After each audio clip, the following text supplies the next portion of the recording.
You're listening to Rodney Rogers Outdoors Radio, where we turn it upside down and look at the outside from the inside out. It's safe, it's legal, and we're having a blast. So put your shoes on, my friend, because we're going outdoors.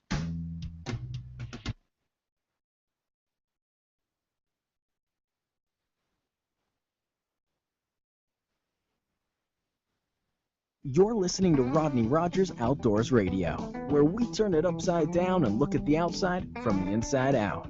It's safe, it's legal, and we're having a blast. So put your shoes on, my friend, because we're going outdoors.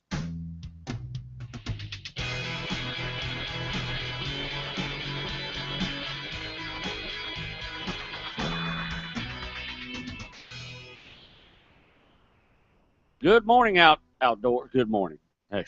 Good evening, outdoors. This is Rodney Rogers. You're listening to Rodney Rogers Outdoors for the next hour. This is show number 40. 40. Partner and co-chief in crime right there, Michael the Man Coy. You're very chirper for such a sad night.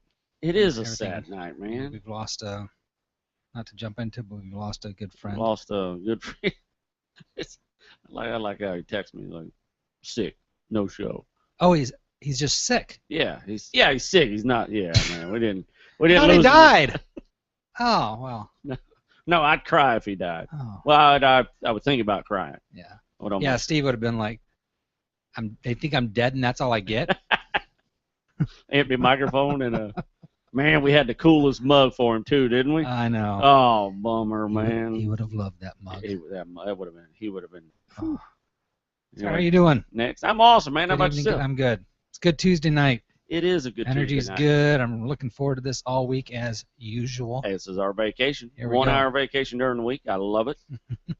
Now I We can deserve feel the this fall. hour of Yes, vacation we every do, year, man. every week. We so deserve it. What'd you say? I said now I can feel the fall coming. You Yeah.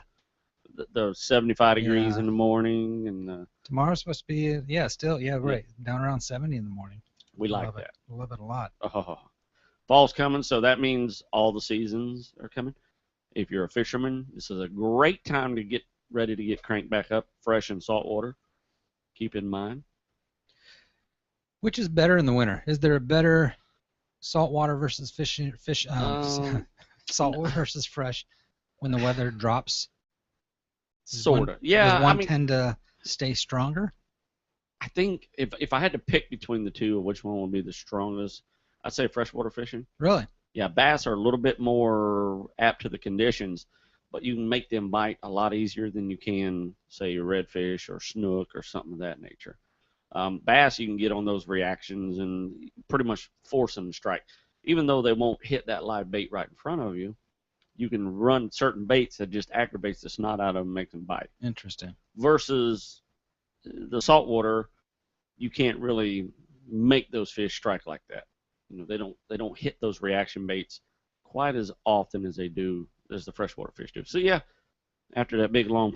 But I would imagine the saltwater fishing technique changes during the cold weather.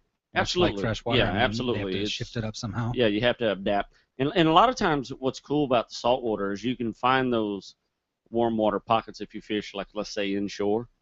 If you come inshore and fish the lagoons and the bays and the estuaries, Sure. you can get those warm pockets and you can actually find the fish and get them to bite. You know, so they still feed. You just got to kind of find where they're at and what times they're feeding.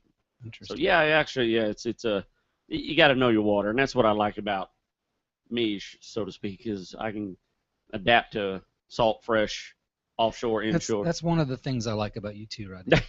The way you adapt. Yeah, the way I'm an adapter. I like that. They call me Rodney Adapter. It's a nice trait. You gotta adapt, Michael. You gotta adapt. You know what I saw? I know you got a ton of things you want to talk about. No, we got plenty of time. What you saw? I saw something called a strike cam this weekend. Really? I got any idea what that would be? Here's where I'm gonna go. I'm gonna go with a fish, a cam somewhere on a line with a fish striking at the. Okay. So I'm on the something you line. put on your Really? the stringer, but it faces backwards and it's got the little, my terminology, the little swivel things. Yes, that's So- swivels. You got and it. then it's just on. Really? So it faces back at the hook on your line. And you're watching the So fish. you're watching your lure, You and you can see the fish coming up on it. I like that. Yeah. That will help you in 100,000 different ways. You know what I mean? Because people's biggest problem when they're fishing is you have to put your mind exactly where you're going with that lure. You have to, in your mind, you know how when you reach in a hole and you kind of close your eyes and you can almost see with your hands? So most people are, yeah. Yeah, that's pretty much how you have to do with this lure. You got to imagine what this thing, and years ago, fishing for years, I had a swimming pool, one of my houses, and I used to fish in my pool, and I'd watch my baits, my new jig heads. I know it kind of sounds weird, and I'd watch how my crankbaits ran, and yeah, man, I could see that. If you go on YouTube and just look at, I mean, I was ready to grab my credit card, to be honest with you, until I saw it's not a high def camera, it's just a standard def low resolution camera, so you'd have to be selective on how you used it. But exactly what you're talking about when you go to YouTube, you watch these videos, that's exactly what I was thinking. It's like, well, you get a whole new perspective on how the fish is approaching the lure. Exactly. How he actually grabs it, how they bite and move on. I mean, how they're just kind of trailing the lure, watching it. And I mean, it's very interesting. A lot of perspective that you would never see otherwise. Yeah, because, in offshore, just kind of throw an example. I don't, you've done some offshore, quite a bit offshore, so maybe you ever had one of your rods get knocked down, what they call knockdown? And then the fish just miss it. It doesn't. Your reel's not singing. Right. Yes. So you'll hear the captain go, drop your bait, which means open your bail and just let the bait fall. That, in a situation like that, that's the kind of thing you'd know. What do they do here? How do they react to that? Because for those of you listening and really don't know what I'm talking about, if you have lines out the side of the boat and a fish comes up and knocks one off the clip, your reel will go and then it'll stop, which means the fish didn't take it. Right. So if you open the bail, and what happens is you leave that fish behind in a stagnant situation, almost like that fish did his job. He killed it. Yep. And most of the time they'll come back in and smack it. So I could see that camera. So interesting. We may end up having to play with one of those. But strike cam, absolutely. Yeah, a lot of them. I mean, they're showing a lot of bass and a lot of freshwater fish they're using it on. So if they have a low depth, it's probably just a matter of time. It's got to be. Yeah, because with the way technology is. Well, the fact of the matter is, if you look at this thing, it didn't look really. The guy had it tie wrapped. Okay, so whatever. It was very homegrown. Kind of prototype-ish. Yeah. Sort of. Yeah. Yeah, I can see GoPro coming back in with something like that. A smaller. Now I'm starting to see these, these kind mass cams. Yeah. All this cool stuff. So I see GoPro. That'd be cool. Yeah, it would be cool. Because anytime you can get footage of things that we don't normally see. Man, that's exciting. Yeah, for sure. That's the stuff I want to see. So what'd you bring for show and tell? So I basically for show and tell, not a whole lot. My weekend was kind of stagnant this weekend. I didn't do a whole lot. I didn't. Oh, well, you did actually. I did actually. Duh. Which explains which we need to explain. We have an empty chair, Steve. That was yours. Buddy. We planned on a guest tonight. New setup here, so. Yeah. Maybe next week. He's not feeling well tonight, so he's not going to be here, obviously. But we took Steve out. This week was the start of Steve's hunt. So we took Steve out on his first night on his hunt. Yeah, and it's going to be tough because we don't want any spoilers. We can talk about it. And I know Steve's going to have a lot of questions, so we'll certainly, shoot. We'll talk about that next week if he shows up. But just kind of we took him out, and it's his first time ever gator hunting, ever been in a boat to look for gators, ever seeing a gator in the wild that close up. So it was actually pretty exciting to see Steve, and he got this. What's funny? He made a comment. He goes, "Man, the way you talk, these things are just jumping in the boat." And I said, "Well, sometimes they are." But when we went out, I don't know if it was that night that it was 75% rain chance of rain, and it rained all night. It did rain. Till at which point it became 100% chance of rain. Yeah, at that point, it was, exactly. We had 100% precipitation. Yes. So it rained all night long. All evening. I mean, it finally let up on us. I don't know, 3 in the morning. Yeah. To down just to a sprinkle, and the water calmed down. So and it was a tough hunt. We did see some big alligators, and we got in on a group of small females. But what does the rain do to the activity of the gators? Well, it kind of puts them in a stagnant mode. to the point where they don't really stop hunting, but they're a little less aggressive on the hunt. So they kind of hem up in the grasses, and you know, with the noises and the splashes, they can't hunt effectively. They can't probably decipher as much, could they? Exactly, Maybe because if you look, you zoom in on the snout of an alligator, you see all these sensors, almost like a shark. It picks up your heartbeat and all the sensory organs, almost like a shark that a shark has. So all these things are pretty much destroyed at the time. They still have their sense of smell, so they're not totally out of whack. But they got that rain dropping on the water, and it's just pouring, so they're not as active. So they're more apt to stay in the grasses. And the thing about hunting at nighttime is you're looking for their eyes. You know, and if you can't see their eyes, you can't see the alligator. It doesn't mean they're not there. Yeah. They can be behind a lily pad, and you go around the lily pad, and poof, there they are. So, and right now the hydrilla's gone out of the lake, but it's full of lily pads. So it's a little bit tougher. So as the rain slowed down, we managed to find some bigger females, you know, anywhere from the 7 to 8 foot range. And that's about as big as a female gets.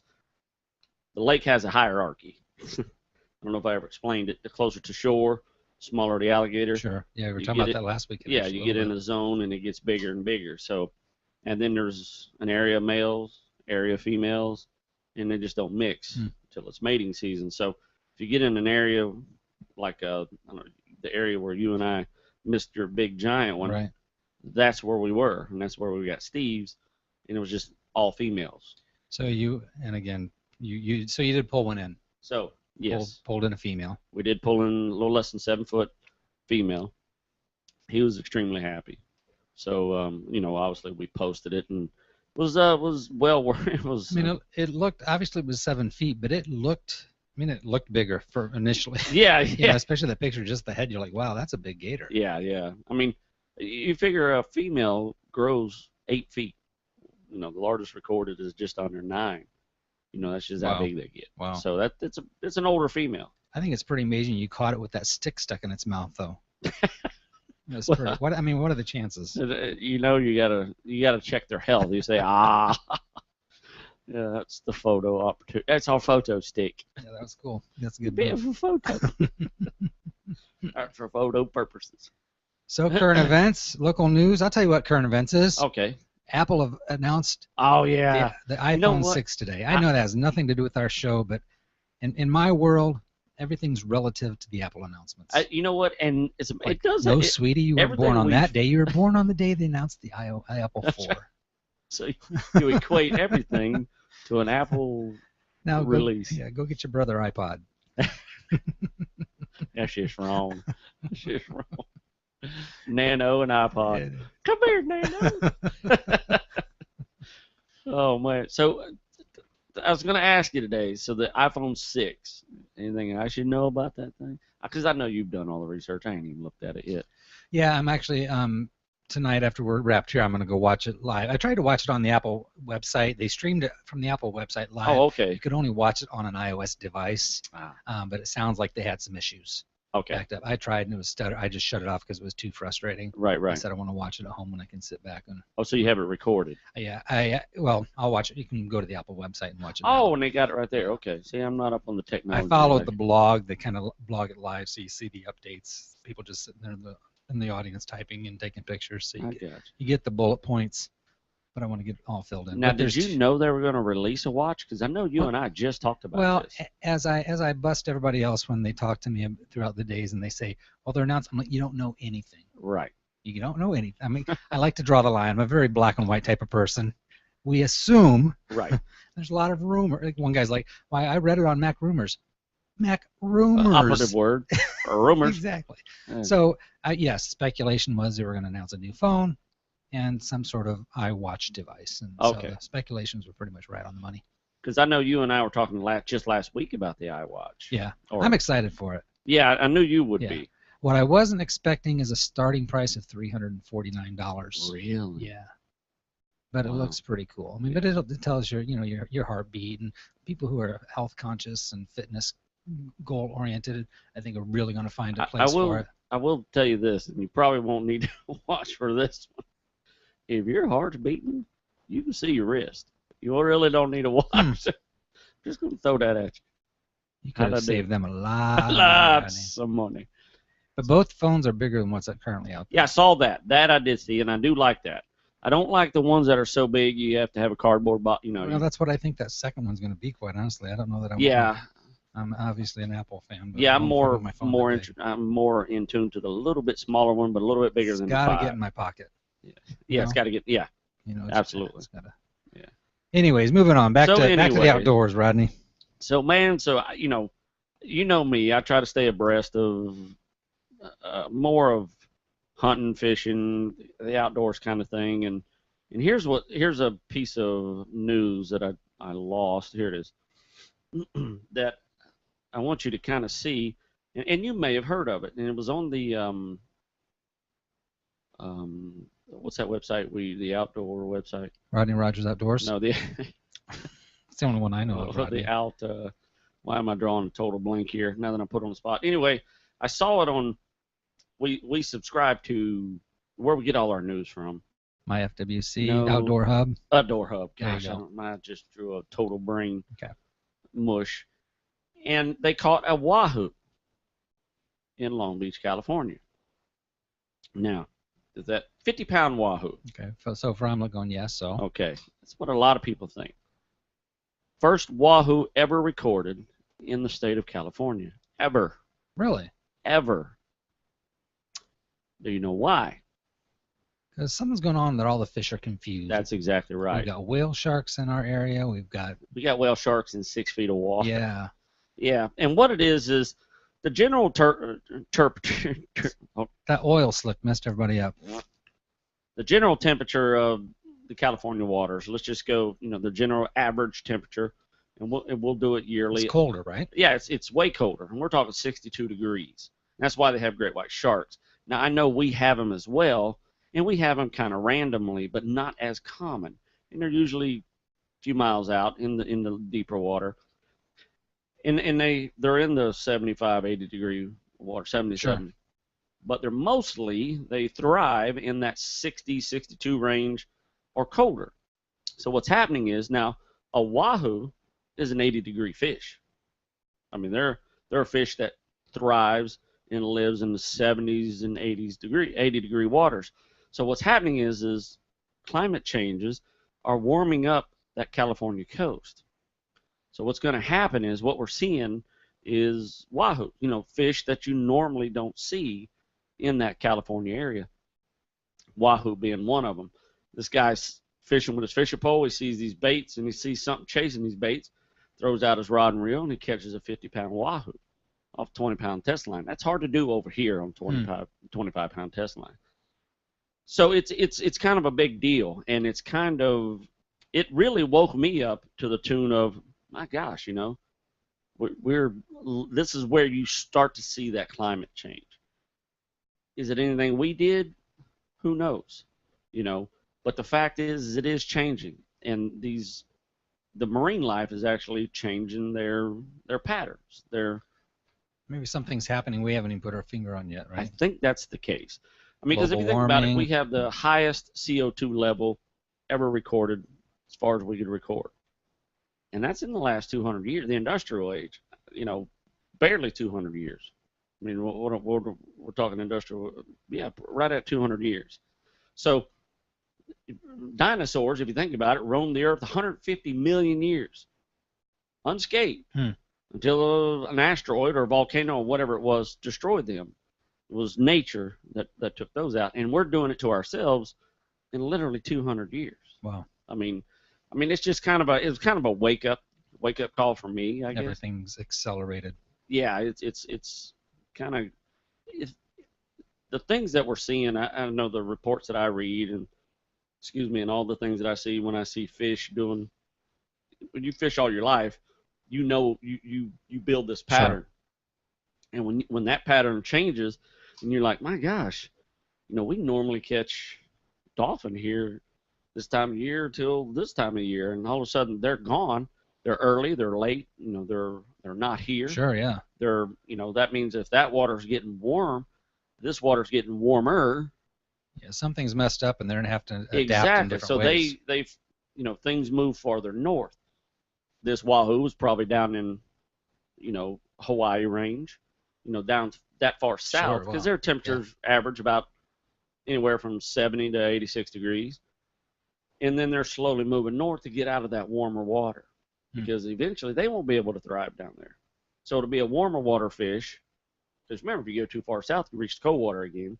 It's that equator is the magic line where things just are warm and then they get colder, obviously, as we go toward the poles. Yeah. So these fish are obviously, when those waters get too warm, those fish are just going to press out of there. And what's going to happen is you're going to have that equator belt that just don't have a lot of sea life. The main thing you're going to see is jellyfish. And what's the one thing we're starting to see a lot of right now? Jellyfish, Is jellyfish, because they're actually just thriving. They thrive on that warm water. Sure. They can thrive in any water, just because they're just invertebrates and they're just sloppy, jalopy, So we're starting to see a lot of jellyfish, and that's where this is going. I mean, this is. Let that be a lesson to the fish in the goldfish bowls. Absolutely. Right? I mean, they've got it much better than they realize. They just don't know how well they have it. I mean, that's a perfect example of the water's always bluer on the other side of the glass. The deeper end. They've got to go. Yeah, we're going nowhere fast. That was pretty funny, though. So, anyways, wahoo in Chicago. So, not Chicago. Kansas City? Yeah. Where'd you say? Topeka? California. Topeka? Washington. Hey, I did my homework this weekend. Did you?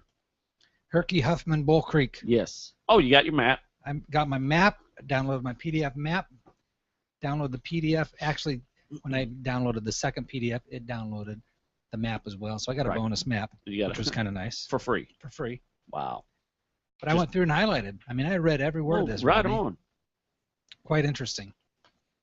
So I got a few things. Do you mind? I don't mind at all. Let me answer a question. We got a guy who listens to our show. Okay. And he follows us on Facebook. It's Alan. Whoa. So you're telling me we have viewer mail? Letters. We get letters. Yes. We get stacks and stacks Yes. of letters. As you were saying, Alan? So Alan writes, he basically asked me. Look at that graph. Oh, how do you Go like back the graph, to that, Rodney. man? Look at that graph. Holy smokes. If you're listening or you're about to listen, go to our website. You can click on, we have a survey. Mm-hmm. You don't have to put your name in. You don't have to tell us how old you are. If you can click a mouse you can just, once. Yeah. We don't take down your IP address. We don't care who you are, what you do. Vote today and vote often. What's the old vote now, vote often? Basically, what we're trying to do is we're taking a poll on our little poll that we have here. We have firearm hunting, we have bow hunting, we have freshwater fishing, saltwater fishing, and then other. Yeah, we want to know what people are into. Absolutely, and we can kind of, Get to pick one. Absolutely, we can kind of just ride out, and today, right now, wow, we're 30-30-30-10. Wow. One guy hunts the firearms. Bow hunting, freshwater fishing, saltwater fishing, all tied. All tied. 30%. 30%. So check out our poll. But anyway, so Alan says, a great question, Rodney. If I buy a wildlife management area stamp, is that specific to that wildlife management area, or will it work for any wildlife management? Great question. Incredible question. Yeah, and here's how that works. Basically, when you buy a wildlife management area stamp, that works for 90% of Florida's wildlife management areas. And why I say 90%? Because some of them are quota only, meaning you have to put in July for a quota hunt on that wildlife management area. Now, your stamp works for that, but you have to have an additional stamp. Does that make sense? Yes. So there are a few that your wildlife management area stamp works, but you have to have that additional stamp in order to hunt that special. It's called a special hunt. Okay. So you would buy your stamp, which it works. So your stamp technically will work at all of them, but some of them you have to have an additional stamp to hunt, and you have to apply for that in June. And you would find that out by going through to the wildlife management area. Absolutely. Download page, right? Absolutely. That's a good question. That's exactly right. You would go, let's just say, Rodney, I want to hunt, Herky Huffman. go there and look at their requirements and see if it's a special hunt, quota hunt, or anything of that sort. Everything will be on that page that you're reading right now. So. Well, I read this top to bottom, front to back. Sweet. A couple things that really stuck out with me. What'd you learn? Number one, I learned that you're not going to sit down and read this top to bottom, front to back, and absorb it all. Oh, no. Oh, no. And number two, I learned that I'm glad I have you to help me sort all this out. Break it down for you. Because, as you know, I like to fly. I'm a pilot. Mm-hmm. And this was very reminiscent of reading some of the regulatory pages. Really? Okay. It makes me realize, and much as I've had people comment before, oh, flying a plane, it's got to be really easy. You pull back and go up, and you push forward and go down. Yeah, I did that with you. Seemed pretty easy to me. That's the encompassing, totality of flying, Exactly. When there's so much more to it. And even if you fly, you need the weather and all these things, checklists and things you need to go and plan ahead. They have nothing to do with jumping in the plane and going somewhere. Right. And that's what this struck me as. Okay. It's that research and the knowledge that you've been doing this since you were in diapers. Exactly. Comes very natural to you. So it's it's a second language to you. Yes. But reading this, I mean, not that I didn't understand anything here, but there's a lot of things that you can't just grab your firearm or your weapon and go out and start shooting. You need to know where That's you're going. exactly right. You need to know what you intend to do.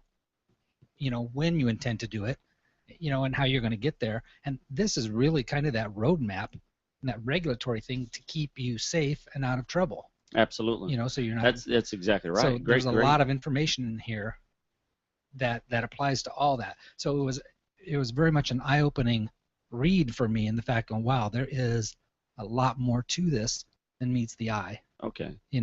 Thank you, Rodney Rogers, for providing such a service of being able to cut through and make it so simple for it, because there's a lot going on here. It can be overwhelming. So I thought, really, if I were to do this and really going to go out, I would, number one, what am I going for? Because then you can kind of weed out a lot of the stuff. Exactly. If I'm going, turkey hunting, I don't need to be reading about frogging and fishing. And there's a lot of, it covers everything. Yeah, exactly. It's very, very comprehensive. But I did highlight a few things just to comment on our last week's show, which was about wildlife management areas and utilizing them. But I've got a whole new appreciation for them. But I thought one of the things talked about quota permit information, and I had a question mark here because this particular one is an archery on this particular section. But it says archery first 2 days, 300 no-cost quota permits. Then it says archery after the first 2 days, 300 hunters will be allowed to check in at the check station each day on a first-come, first-served basis each day of the season. So what does that mean, like on the first 2 days? Does that mean 300 hunters? Here, look at that. Okay. My reading is... Yeah, no, you're right. You're right. For the first 2 days, 300 no-cost quota permits. Now, this used to be minimized. So in other words, there's 10,000 bow hunters in the state of Florida. Okay? Each area has what they call quota, meaning what you would do is you would apply in July, you'd get a quota permit, and they only allow 300. So everybody in the state of Florida can apply, but they're only going to give away 300. Okay. Okay? That allows you to hunt the first 2 days. Okay. Okay? Okay. Then, after the first 2 days, it's first come, first serve. Gotcha. Up to 300 people. 300. Okay, because they were both 300. Exactly. So, yeah, you're like, well, 300 is 300. Yeah, one said 300. Assuming they were all the same 300 people, that's where that would not make sense. So they're even regulating each day and how exactly. Who's in there, what they're doing. The first 2 days for bow season, now during rifle season, it's the first 9 days. Yeah, I read that. Oh, okay. I'm sorry. I'm jumping ahead. No, that's good though. I didn't highlight that because I didn't want to just keep repeating. But yeah. Okay, yeah. So for rifle, it's the first 9 days. Now up to 300 people. I don't even think they allow Do they allow 300 on the rifle? I don't think it's 300. And that kind of goes back to my point. If I was going archery hunting, I can disregard. I don't need to memorize the regulations for rifle hunting. this year, this particular time, because I got the information I need. That's what I'm Exactly. saying, but there's so much information Right. in these 4 or 5 pages here. And it's 300 people for 26,000 acres? Am I not? Should say it on the right on the map. I'd be very impressed if you nailed it Is on the map. yeah? Look on the map there. I got 2 of them. Here, you can have my free one. Okay, right on. 23,600 acres. Wow. So that's 300 people. That's a lot of land. And then I just highlighted the point last week. Last week I was so impressed that you knew that the deer hunter shall wear at least 500 square inches of daylight fluorescent orange material as an outer garment above the waistline, which is exactly what you said. Which on a public management area is absolutely important. I'm beginning to think you know what you're talking about right in here. Now this was interesting. Driving a metal object into a tree or hunting from a tree into which a metal object has been driven is prohibited. Prohibited. In other words, you cannot damage the forest in any way. So when you camp or anything like that, you have to take your own firewood. I know there's a lot of woods there, and it's like Rodney, but a lot of people have those stakes when they climb their tree stand. That's what it is. They damage. Yeah, they screw these stakes in and they leave them. That's the problem. They leave them for next year. They leave them, you can't do that. They don't want you doing that. Another interesting thing, and I won't suck up all No, our time. yeah, this is actually great stuff. But talking about the use of recorded sounds when they're prohibited, what's allowed, what's not allowed, and that even entered my mind. I know we talked about duck calls, and we do need to have an episode on duck calls where we get people in here. We got a perfect microphone right there. You know what? Next week would be the great show because season starts right after that. Okay. Keep Yeah. Have our buddy Nico sit in the car and wait in case Steve doesn't show up. Yeah. But it says recorded calls and sounds can be used to hunt fur bearers, wild hogs, and crows. Okay. Well, first of all, what's a fur bearer? Fox. Oh, Well, we're okay. not allowed to hunt fox. It's going to come into coyotes, raccoons, mink, or otters. That's a fur bearer. Anything that they sell the fur. If you look back in the old days, if you look on the FW site, they'll They break that define out for you. Okay. fur bearers, and that's what they are. Your coyotes, your otters and such. Yeah. So taking or attempting to take any game with the aid of live decoys, recorded game calls or sounds, set guns, artificial lights, nets, traps, snares, drug, or poison is prohibited. Right. However, recorded calls and sounds may be used to hunt fur bearers, wild hogs, and crows. Exactly. So those snares and set guns and all that stuff, that's something you would use in a survival situation. These are unattended, Gotcha. dangerous, Sure. unforgiving traps is Gotcha, what they right. are. And you're allowed to use those in some states. Alaska, you can use all those things. Just set whatever you want. So it just depends. Sure. Yeah, and this is one of them you can't. So yeah, that's what that means. Another interesting thing that made me say was wild hogs may not be transported alive. Yeah.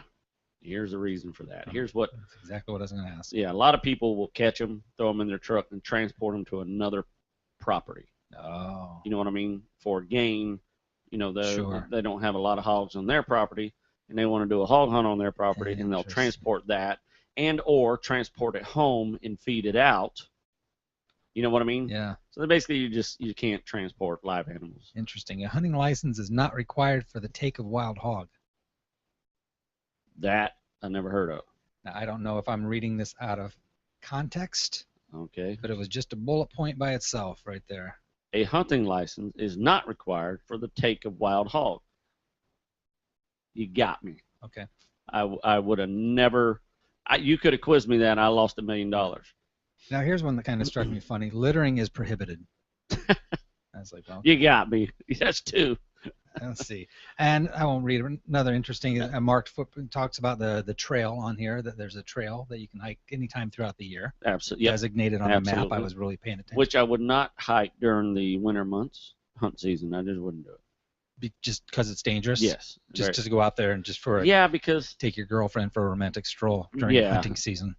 and somebody shot in the bushes, just make sure she's in front of you. You know what I'm saying? Now, here's a question I did have it under the heading of bag and possession limits. Yep. Does that differ Because this is the only one I read. Does that differ between management areas? No. That's a statewide. That's pretty much going to be a statewide bag. And the bag limits may be different.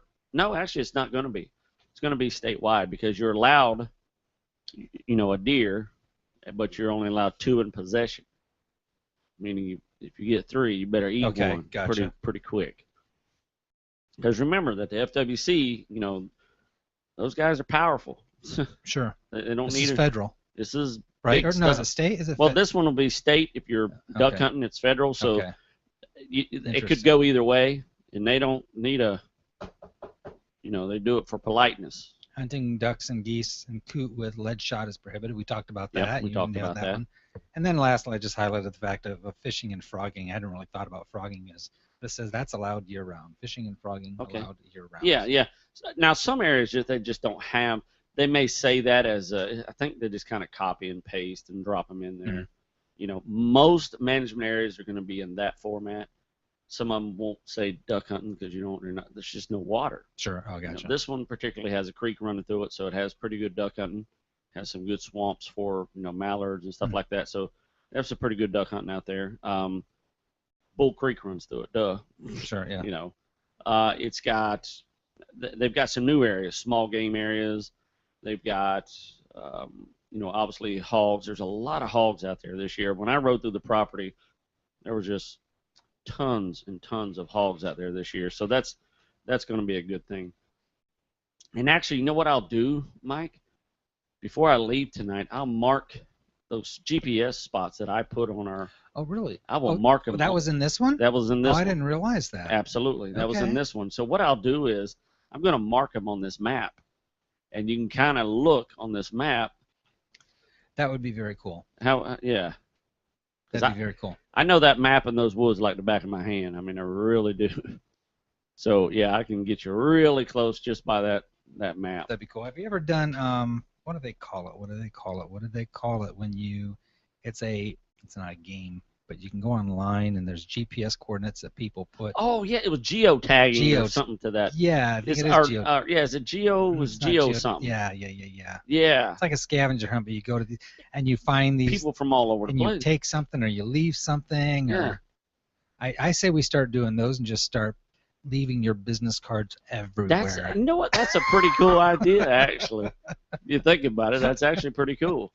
You get that fired back up and just leave Rodney Rogers Outdoors in there. That'd be funny. Maybe leave their card or some kind of. That's actually not a bad idea, Mike. I like it. We should do that. Yeah, I mean, the GPS coordinates that I gave will put you on some really good spots. And the reason I did that is I don't know if you read our Facebook. I kind of got some flack. Why would you give your best hunting spots away? When I put that up there, and it's a couple reasons. Oh, did you really? Yeah, let me throw. Where's it at? There's Steve and his Gator. Because you're putting your. Yeah, I put favorite deer spot, and we've I'll tell talked you about what, this that is before, especially with fishing. Absolutely, my favorite deer spot. Yeah. So, and I put up there, and the reason I did is because I've hunted this area since the matter of fact, the first time I ever seen a wild deer out of a tree stand was in this area, in this wildlife management area. And I was hunting with my uncle's British 303. And I've hunted several rifles, but this is the first time he put this 303 in my hands. It was an old Mauser. Well, this deer comes out. It was doe days. Back then they had doe days. You had 2 days that you could shoot does. So I'm sitting in the tree, and I see this doe come out, and I get my rifle up, and I go to pull the trigger, and the safety was on. And I said, okay. So I go to look at this British 303 Mauser, and I can't find the safety. So I just gave up and watched this deer under me for 20 minutes, And honestly, that taught me a couple lessons that day. I was 14 years old, So it taught me a couple lessons. One is know your firearm. And that really sunk in my head that why am I hunting? At 14, I'm thinking, why am I hunting with a gun? I don't even know how to shoot. Right. It's just not a good idea. And second is it was actually pretty cool to watch the deer. Mm-hmm. My heart raced the whole time. I thought I was going to pass out in this tree, but it was actually a really cool thing to do, and that's why I fell in love with Bull Creek. It's because if you put in the time, and You can actually seeing the game. Honestly, that's why I said seeing the game to me is a success. If you see a deer from your tree stand, you did something right. It means they don't know where you're at. Yeah. Yeah. You know, if they get close enough to shoot, you've really done something right. Sure. So when you scout and you look at their bedding areas to their transition areas, you know, there's obviously we can get in depth as the season goes along, and I'll talk to people. Maybe you and I can get on the four-wheeler one day, and I'll show you why I look for the areas that I look for. You know, and you're looking for transition area, and you do everything right. It's super rewarding to harvest an animal. You know, so when you see it, and you don't have to kill it. I mean, you don't have to shoot it. If you're in that tree stand and you've done everything right, and you're like, hey, I could have had that deer. There's nothing wrong with that. Sure. I've done it myself. Interesting. You know, it's the success of you are an actual hunter. Yeah. You went when there was nothing here. Yeah. You looked where they were eating. You looked where they were traveling. You looked at their food, their bedding, and you basically bottlenecked everything why they're here.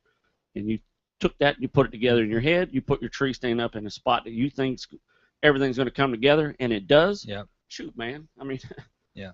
To me, that's what made me fall in love with hunting. And it's in every area that I've hunted, I've had to do that, and that's the excitement of it. You know, that's looking for those pieces of the puzzle to put it back together. For some people, it's video games and going busting through a brick wall or whatever. For me, it's, you know, how do I find something that's here that you can't see, that I'm gonna see, that I think I'm gonna see. So it was actually it's pretty rewarding. So what I did was I basically took the people who don't have that kind of time right now and who wants to enjoy a phenomenal hunting area, but doesn't have the time to put in maybe right away. I took that guesswork out for you. I gave you 2 locations that are super hot, and of course, actually, one of these areas you walk right by my absolute 100% honey hole that I'll never give out. But here's the other thing, and maybe here's my argument with that, or for other hunters like yourselves, that has got to be pretty much the same glory or reward for them as well to go through that same process. You can give them a GPS coordinate or a business card with the spot on it. Chances are they're not going to go there anyways because they want to do it their own way. They got their own ideas. They got their own method of finding those spots. And they want to find the reward. Again, if you got a brand new guy like myself, you know what? I may take you up on that. Right. I may utilize that spot. Exactly. And if chances are that you're there when I get there, even better. Yeah. Yeah. You know? That's so it's exactly kind of a right. win-win. You don't really, you're not going to show up to that spot and have 20 guys going, yeah, but Rodney told me about it. Exactly. Yeah, that's not going to happen. It's not. No. That or efficient. It's just not. No, it's not going to happen. Yeah, so you hit what it right. What are you holding on to, really? Yeah. You know, it's that argument of, really, you're going to get there and it's be crowded and you can't have a place to, set up in a tree or something. Or exactly. And it goes back to the old adage, great minds think alike. If I'm seeing this, it's 23,000 acres. Yeah, exactly. Yeah. And if I scouted this, and here's how I start. I basically pull up the Google Maps, and I look and I zoom in on basically the whole thing, and I look for tree color. I look at the time of year that picture was snapped, and I look for tree color. If you see real green trees, you know they're oak trees. You know those oak trees produce acorns. Those deer travel through those. It's a brilliant tip. Those oaks, brilliant use of technology. Yeah, it's absolutely easy to go through. I mean, deer, like anything else, they take the path of least resistance when they can. So basically, I start from Google Maps and I go, okay, I mark out a few areas. I take that very map that we have right there, and I go, okay, here, and is where I want to look. Now, any hunter that calls himself a hunter may see the same things that I see. He may already know about this spot. We may get people go, oh, that's already in my GPS. He's got my spot. He must have saw me there. Great minds think alike. There's a reason these are good spots. And I'm not the only one who knows about them. You know what I mean? If I'm seeing the food and I'm seeing the water and I'm seeing the transitions and the bedding areas, somebody else most likely is too. Now, going to one of these spots, and I won't say, is my absolute 100%, I can go in. Matter of fact, we're going in next weekend to do a bow hunt, and odds are I'll probably shoot something, or I'll see something. May or not come in close, but it's my absolute go-to when I haven't, archery hunted in a while. This is where I'm going to go. It's where I'm going to set Would you up. tell me? Absolutely. Okay. I'm hoping you're with me. So I'm not going to give away everything, but you could do the research that I did and end up in the same place that I did. So I'm not really giving away my best spots. I'm giving away some really good spots, and you may see something that I didn't see on the way to this spot. Interesting. You may go, well, man, I know he said right there, but gosh, this looks so much better. That's how it's going to work. Absolutely. Yeah, there's going to be a dozen ways to come Sunday to get derailed and find your own spot. That's exactly right. As you go. And the one that's named, what do I got here? I got it named Hog Plus. Here I have the entrance to what's called Hogs Plus. And I called it Hogs. When I marked it on my GPS, I called it Hogs Plus because I see hogs plus raccoons plus deer. I was going to guess that you saw hogs plus something else. Right. I was going to guess that. So that would have been my answer. You had it right on the nose. So I kind of named it Hogs Plus, and so there's hogs. They don't have a rhyme or reason. They plow through the bushes like a bulldozer. Now, I didn't see as many hog rootings as I have as this year. This year they were everywhere. I didn't really get to an area that wasn't loaded with hog rooting. Oh, really? Absolutely. It was just absolutely packed everywhere I went. So there's a lot of hogs there this year. Well, do you want to have some fun since we're talking about hunting? Absolutely. We're coming to a close here. Let's do it. Oh, yeah. I found another quiz that has to do with exactly what we're talking about. Let's I knew do that it. kind of went really well last time, so let's do this. I like it. I love it. All right, here we go. Many people enjoy hunting. Oops. Yes, many people enjoy hunting. Anytime people use guns, crossbows, or other hunting weapons, the need for safety is of prime importance. Number one. Yeah, absolutely. Every hunter should complete weapon safety training. Here, take our safety quiz to learn more about safety hunting. Are you ready for a safety hunting quiz? Let's see how I do. Okay, here we go.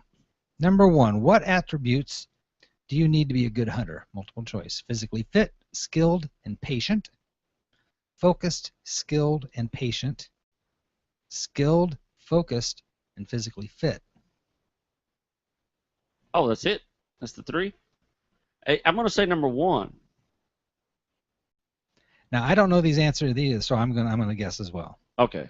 Maybe we'll discuss them a little bit. Okay. Two of these three answers had physically fit in there. Yeah. Are you required to be physically fit? I'm wondering if that's a giveaway. You know what? More hunters die of heart attacks during more heart attacks. Hey, Hotter hooters? Yeah, how about hooter highs? More heart attacks are recorded during hunting season than any other time of the year. So yeah, it's one or two. I'm Interesting. gonna So kind of go physically with fit probably is good. So what's number one? Read that one. Okay, again. here we go. Physically fit, skilled, and patient. Okay. Focused, skilled, and patient. Skilled, focused, and physically fit. So number three doesn't have patient, and I would think you would need to be patient. Definitely need to be patient. Yeah. So one. I'd say one. We're going with one. Here we go. Okay. Nope, focused. And this reply says Focused. hunters required you to be focused, skilled, and patient. I guess they're not wanting to rule out people who aren't physically fit. Yeah. Focusedly. I was curious about that. Okay. Okay. If you're not careful, what kind of injuries can you sustain? All hunting accidents are related to accidental discharge of a weapon. Hunting injuries can come from gun accidents, unstable terrain, and encounters with dangerous animals. Most hunting accidents are a result of someone else shooting a person they have mistaken as prey. Well, that's for sure, but I'm going to go with number two on this one. You are correct. Yeah. The worst kind of is the life-ending kind. Yeah. The worst accidents. Okay, very good. Here we go. Number three. What is one thing that that anyone should do before heading out on a hunting trip? Number one, go to a shooting range and get used to the gun. They're firing it for several times. We already just talked about that. Yeah. Have your gun checked with the gunsmith before going hunting. You should take a hunting safety course and be certified. Well, that's all seem like yeah, fairly- yeah. Hunter safety course would definitely be the start. I would go with that one. Of course, they all would be right answers, but definitely number 3, hunter safety course. I think. I mean, I fall in the category where I didn't need it and I took it 3 times. Sure. I took them, my kids, my wife. I took it with everybody, and then friends of mine. I took it again. Can't go wrong with education. No, absolutely. What is the requirement of any good hunting safety course, whether it's conducted in the classroom or online? Requires participation in the field. No, it requires just go to a field and Go to a participate. field and start firing. Requires participation in a field day to test application of lessons learned. Requires a shooting test with your weapon at a range of some kind, or both of the above. I know when I took it. This is the sad thing, man. I'm training to be a FWC safety guy. I should know this. Well, this is Let's curious because they're both. One. I'm going to go with 1. They're very similar. It's either one or both of the above. But they don't check for accuracy. I mean, they didn't years ago. I don't think they still do. So what do they say? Both of the above. Okay. Yeah. Here we go. A couple more. What is the goal? See, this sounds like it's promoting it. This is actually from How Stuff Works, which is a very neutral company here. What is the goal of the International Hunter Education Association's online course on hunter safety? This is sponsored by. Amen. To supplement a traditional hunter safety course. You know what? Yeah, screw this. Next. What is a tree stand? Now we're talking. Now we're talking. Okay. Is a dense stand of trees that a hunter can conceal themselves in while waiting for prey. It's a small platform located in a tree to allow a hunter an elevated view to hunt from. It's a small cabin built between 2 trees where you can seek shelter in an emergency. I would love it to be the small cabin, but we're going to go with number 2. It's a platform. Now, I'll tell you, I've hunted out of several tree stands. Okay, yes. My particular one is what's called a climber. I carry it on my back. I get to the tree that I like. I wrap it around the tree, and then I inchworm myself to whatever height I want. Oh, that's interesting. So it's a climber. It's called a climber. Okay. So that, to me, is the best because it's very light. It's very mobile. If you're looking for a good tree stand, you want it to be aluminum, less than 30 pounds. Especially because you're going to hike with it. Yeah, for exactly. ways. Exactly. I mean, years ago, they made ones out of steel that were 50 and 60 pounds. I've had to carry one, and I left it in the woods. There's no way you carry it out. Oh, interesting. If you're not used to huffing, that's where the physical fit comes in. If you're not used to huffing it, then yeah. Interesting. Here's a question last question here, because our lights are going to shut off here in a minute. Yeah. Pull the plug on this Pull thing. the plug. And what's another advantage of a tree stand besides an elevated view? Mhm. Hunter can avoid leaving a strong ground scent. Trust me, I can leave a strong ground scent. Animals will never look for danger from up in a tree. And it's easier to get a clean headshot from high above the ground. We're gonna go with number 1. Number 1. Because them animals look right up in the tree. You are correct, Rodney. Yeah, very nice. I think you are the winner here. As a matter of fact, the last deer I shot in Bull Creek come right up and look. First thing they did is look right up in the tree at me. Pow! Yeah, because sometimes they don't think they work in that kind of three-dimensional. Yeah, you just, you don't think that they think you're up there. And she looked right at me. And, and I was like halfway draw with my bow. And she just kind of backstepped very slowly. Interesting. Yeah, so she knew it wasn't good, whatever it was. Well, just for the record, when we have Stephen here, I've saved a very nice Gator quiz for when Stephen's here. Right on. We'll talk about that. But otherwise, that was our game show. Thanks for joining us. And please. Right on. Yeah, I like it. Theme music. So, anyways, what else is happening, Rodney? So let's get us out of here. Here we are. We're coming up to season. We got duck seasons coming. I'm going to post. They got a new change to duck season. I'm going to post that on our Facebook. Maybe if you get time, we'll throw it up on the website.